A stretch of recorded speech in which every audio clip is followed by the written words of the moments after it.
হেই, কেমন আছেন সবাই? আজকে জানতে চাই আমেরিকা কোন ফাঁদে পড়েছে। ঠিক আছে? চলুন আজকে তাহলে এই নতুন বিষয়টা জানি। থুসিডাইডিস বিখ্যাত ইতিহাসবিদ ছিলেন। তিনি এথেন্স এবং স্পার্টার যে যুদ্ধ, সেক্ষেত্রে একটি ফাঁদ বা একটি তত্ত্বের ব্যবহার করেছিলেন। সেটির নাম কি? সেটির নাম পরবর্তীতে থুসিডাইডিস ফাঁদ হিসেবেই আত্মপ্রকাশ করে। এর কারণ ছিল এথেন্সের শক্তি ক্রমবর্ধমান ছিল এবং অপরপক্ষে স্পার্টার শক্তি ক্ষয়িষ্ণু শক্তি ছিল। তো তিনি বলতে চেয়েছিলেন যে ক্রমবর্ধমান শক্তির সাথে ক্ষয়িষ্ণু শক্তির যুদ্ধ অবধারিত এবং এই তত্ত্বটি পরবর্তীতে এখন আমেরিকার ক্ষেত্রে প্রযোজ্য।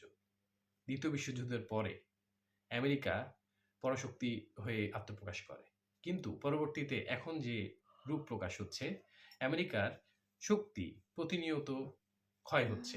এদিকে চীন এবং ইরান অন্যান্য দেশের যে শক্তি সেগুলো কিন্তু পর্যায়ক্রমে বাড়ছে, যার কারণে আমেরিকা বাণিজ্য যুদ্ধ, ভেনেজুয়েলা আক্রমণ, ইরান আক্রমণ, ফিলিস্তিনে আক্রমণের সহায়তা সবকিছুই করে যাচ্ছে তার নিজস্ব শক্তি বাড়ানোর জন্য।